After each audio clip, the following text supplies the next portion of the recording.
ओम श्री गणेशाय नमः। हर हर महादेव। मैना और हिमालय की बातचीत, पार्वती तथा हिमावन के स्वप्न तथा भगवान शिव से मंगल ग्रह की उत्पत्ति का प्रसंग। ब्रह्मा जी कहते हैं, नारद, जब तुम स्वर्ग लोक को चले गए तब से कुछ काल और व्यतीत हो जाने पर एक दिन मैना ने हिमावन के निकट जाकर उन्हें प्रणाम किया और फिर खड़ी होके गिरी कामनी मैना अपने पति से विनय पूर्वक बोली। मैना ने कहा, प्राणनाथ, उस दिन नारद मुनि ने जो बात कही थी उसको स्त्री स्वभाव के कारण मैंने अच्छी तरह से नहीं समझा। मेरी तो यह प्रार्थना है कि आप कन्या का विवाह किसी सुंदर वर के साथ कर दीजिए। वह विवाह स्वर्था अपूर्व सुख देने वाला होगा।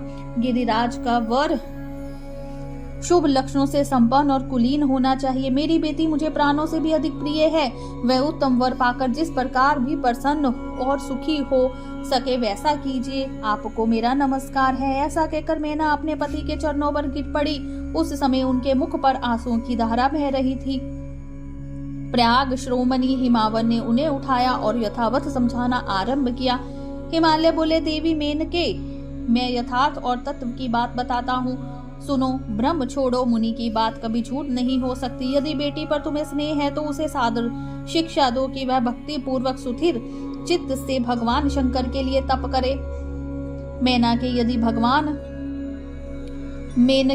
भगवान शिव प्रसन्न होकर काली का पानी ग्रहण कर लेते हैं तो सब शुभ ही होगा। नारद जी का बिताया हुआ अमंगल या अशुभ नष्ट हो जाएगा। शिव के समीप सारे अमंगल सदा मंगल रूप हो जाते हैं। इसीलिए तुम पुत्री को शिव की प्राप्ति के लिए तपस्या करने की शीघ्र शिक्षा दो।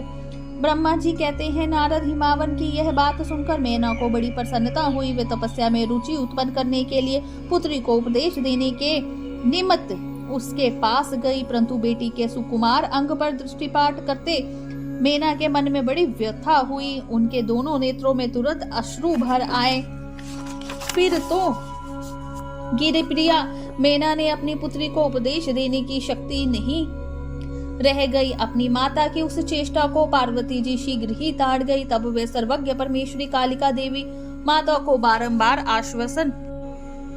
आश्वासन दे तुरंत बोली। पार्वती ने कहा, माँ, तुम बड़ी समझदार हो, मेरी ये बात सुनो। आज पिछली रात्रि के समय ब्रह्म मुहूर्त में मैंने एक स्वप्न देखा है, उसे बताती हूँ। माता जी, स्वप्न में एक दयालु एवं तपस्वी ब्राह्मण ने मुझे शिव की प्रसन्नता के लिए उत्तम तपस्या करने का प्रसन्नता पूर्वक उपदेश दिया है। नारद ये सुनकर मेनके ने शीघ्र अपने पति को बुलाया और पुत्री के देखे हुए स्वप्न को पूर्वता कह सुनाया।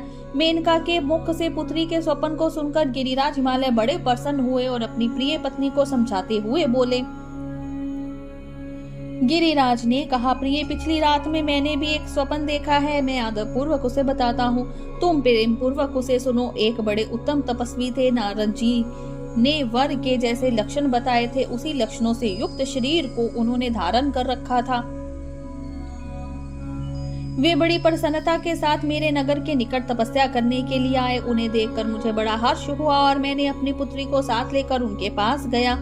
उस समय मुझे ज्ञात हुआ कि नारद जी के बताए हुए वर भगवान शंभु ये ही है। तब मैंने उन तपस्वी की सेवा के लिए अपनी पुत्री को उपदेश देकर उनसे भी प्रार्थना की कि वे इसकी सेवा स्वीकार करें तुरंत, परंतु उस समय उन्होंने मेरी बात नहीं मानी। इतने में ही वहां सांख्य और वेदांत के अनुसार बहुत बड़ा विवाद छिड़ गया। तदनंतर उनकी आज्ञा से मेरी बेटी वहीं रह गई और अपने हृदय में उन्हीं की कामना रख कर भक्ति पूर्वक उनकी सेवा करने लगी। सुमुखी, यही मेरा देखा हुआ स्वप्न है जिसे मैंने तुम्हें बता दिया है। अथा प्रिय, मैंने कुछ काल तक इस स्वप्न के फल की परीक्षा या प्रतीक्षा करनी चाहिए। इस समय यही उचित जान पड़ता है। तुम निश्चित समझो, मेरा विचार यही है। ब्रह्मा जी कहते हैं, मुनीश्वर नारद ऐसा कहकर गिरिराज हिमावन और मेना का शुद्ध हृदय से उस स्वप्न के फल की परीक्षा एवं प्रतीक्षा करने लगे। देव ऋषि शिव भक्त शिरोमणि भगवान शंकर का यश परम पावन, मंगलकारी, भक्ति वर्धक और उत्तम है। तुम इसे आदर पूर्वक सुनो।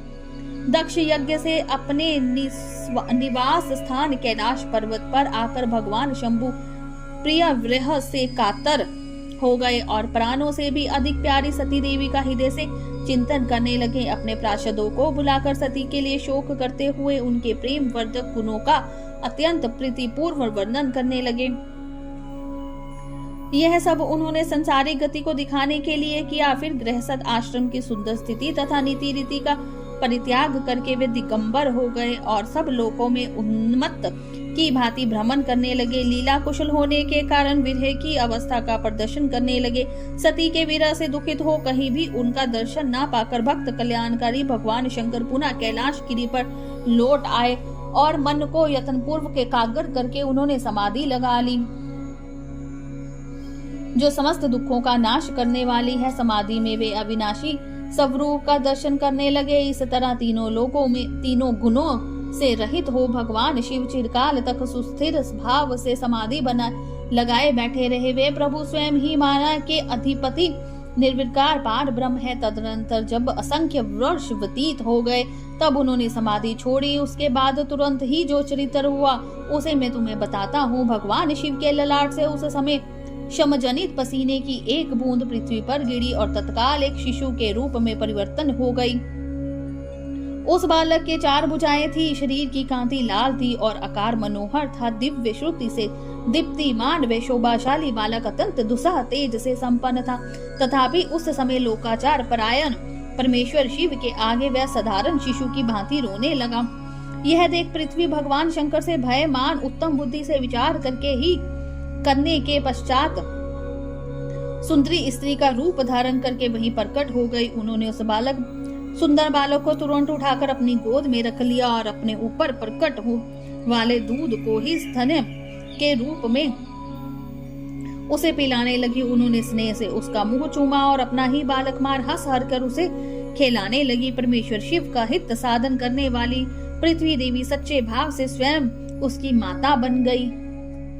संसार की सृष्टि करने वाले परम कौतुकी एवं विधान अंतर्यामी शंभु यह चरित्र देखकर हंस पड़े और पृथ्वी को पहचान कर उनसे बोले, धरनी तुम धन्य हो, मेरे इस पुत्र का प्रेम पूर्वक पालन करो। यह श्रेष्ठ शिशु मुझ महातेजस्वी शंभु के शमजल पसीने से तुम्हारे ही ऊपर उत्पन्न हुआ है। वसुदे, यह प्रियकारी बालक यद्यपि मेरे शमजल से प्रकट हुआ है तथापि तुम्हारे नाम से तुम्हारे ही पुत्र के रूप में इसकी ख्याति होगी। यह सदा त्रिविध तापों से रहित रहेगा, अत्यंत गुणवान और भूमि देने वाला होगा। यह मुझे भी सुख प्रदान करेगा। तुम इसे अपनी रुचि के अनुसार ग्रहण करो। ब्रह्मा जी कहते हैं, नारद ऐसा कहकर भगवान शिव चुप हो गए। उनके हृदय से विरह का प्रभाव कुछ कम हो गया। उनमें विरह क्या था, वे लोकचार का पालन कर रहे थे। वास्तव में सत्पुरुषों के लिए श्री रुद्रदेव निर्विकार परमात्मा ही है। शिव की उपयुक्त आज्ञा को शिरोधार्य करके पुत्र सहित पृथ्वी देवी शीघ्र ही अपने स्थान को चली गई। उन्हें अत्याधिक सुख प्राप्त हुआ। वह बालम भोम नाम से प्रसिद्ध हो युवा होने पर तुरंत काशी चला गया और वहां उसने दीर्घ काल तक भगवान शंकर की सेवा की। विश्वनाथ जी की कृपा से ग्रह की पदवी पाकर वे भूमि कुमार शीघ्र ही ज्येष्ठ एवं दिव्य लोक में चले गए, जो शुक्र लोक से परे है।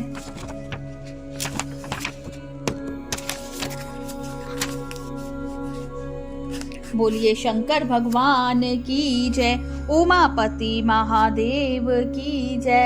हर हर महादेव।